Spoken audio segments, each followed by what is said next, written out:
Jones, essa questão da violência policial, até nós tivemos outro dia um incidente curioso aqui. Um policial militar que fazia segurança no Tribunal de Justiça barrou um promotor negro, revistou o promotor negro. Daí teve um evento aqui em São Paulo de solidariedade ao promotor negro e veio um promotor negro do Rio de Janeiro que foi barrado na rodoviária do mesmo modo. Como é que você vê essa ligação dessa violência, desse preconceito, aí a maneira como ele se manifesta hoje, e, de uma maneira geral, mas em particular na Polícia Militar? Perfeito. Antes de tudo, boa noite, Nassif, boa noite, Flávio, boa noite para todo o público que está acompanhando a gente.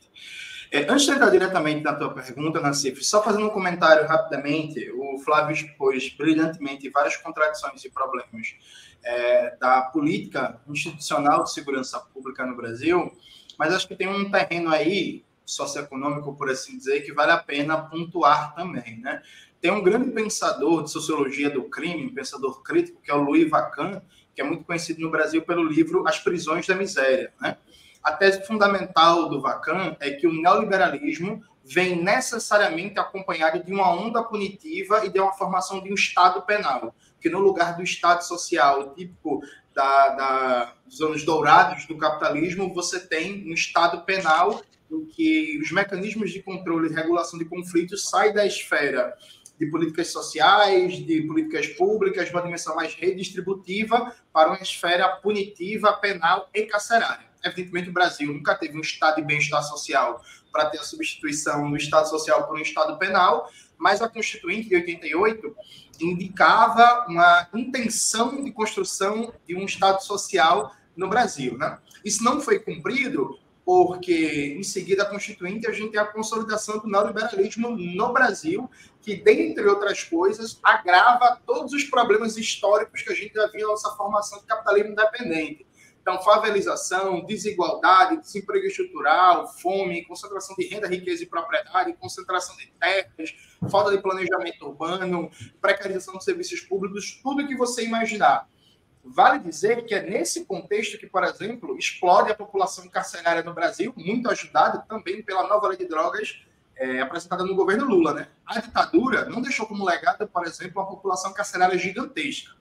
A explosão da população carcerária brasileira é resultado direto dos anos de democracia burguesa e dos seguidos governos da nova república sobre esse padrão de macroeconomia neoliberal consolidado no Brasil nos anos 90, vigente até hoje.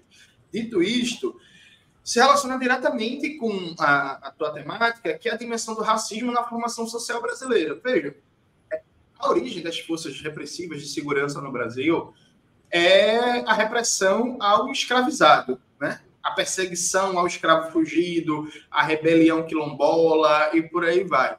Então, quando você pensa os aparatos repressivos do Estado, eles surgem no século XIX, especialmente do processo de modernização que está no Brasil, com a vinda da família real, com a intenção fundamental que era o seguinte: impedir a haitianização do Brasil, que era um termo que se usava fazendo referência à Revolução Haitiana, porque os proprietários de escravos no Brasil tinham muito medo de acontecer uma revolução tal como aconteceu no Haiti, eles serem assassinados, mortos e por aí vai.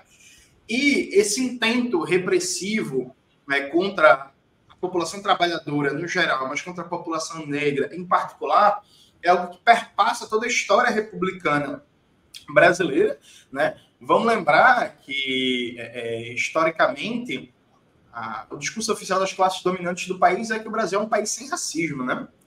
E mesmo quando foi adotado, por exemplo, na Constituição, o crime, criminalizado o racismo, isso foi muito mais. Eu não tenho os dados, Flávio, mas eu imagino que o grau de punição para crimes de racismo e injúria racial seja muito parecido com o dado que você citou em relação à corrupção e desvio de recursos públicos, né? Então, veja, a gente, infelizmente, também nesse período da nova república, que vive diversas falências e diversas crises, a gente nunca teve políticas realmente estruturantes que buscassem enfrentar o racismo e deixar de ser normal episódios aberrantes, como esses que você citou, e outros muito mais graves, né, como os dados sistemáticos de violência policial, assassinatos pela polícia, violências também contra movimentos sociais e por aí vai. E aí me chama a atenção, Nassif, uma coisa que eu sempre falo, é que no Brasil, defender violência policial, defender violência do Estado contra a população negra não tira voto de ninguém, por exemplo, nem da direita, nem da esquerda. Prova cabal disso é que o atual ministro da Casa Civil, Rui Costa, ele pegou a polícia da Bahia. A polícia da Bahia não era uma das que mais matava no Brasil. Ele sai do governo baiano com a polícia baiana no top brasileiro, das polícias que mais matam no Brasil, a polícia que mais mata no Brasil, a propósito, 94%, 95% das pessoas mortas pela polícia, pessoas negras, e o Rui Costa coleciona declarações odiosas e desastrosas que hoje a gente colocaria na conta do bolsonarismo, né? Mas foi antes do bolsonarismo. Uma das mais famosas foi a chacina no Cabula, em que, frente ao assassinato de mais de 10 jovens, vários deles com tiros nas costas, tiros na nuca e por aí vai, a posição do governador do estado da Bahia à época foi dizer que os policiais são como artilheiros na frente de um gol e às vezes é. Essa foi a declaração. E isso nunca tirou voto, isso nunca tirou prestígio, isso nunca tirou credenciais de esquerda. Meu estado, Pernambuco, a população carcerária aqui dobrou, triplicou, aliás, no período de governo do PSB. Foram 16 anos de governo do PSB. O ex-governador Eduardo Campos, falecido, na época dele, ele estabeleceu uma política que eu era adolescente, eu fui vítima dessa política, que era o seguinte: botava a polícia militar para fazer blitz em ônibus que saíam das regiões periféricas em direção ao centro da cidade, para proibir jovens, principalmente negros, que saíam das periferias para chegar no centro.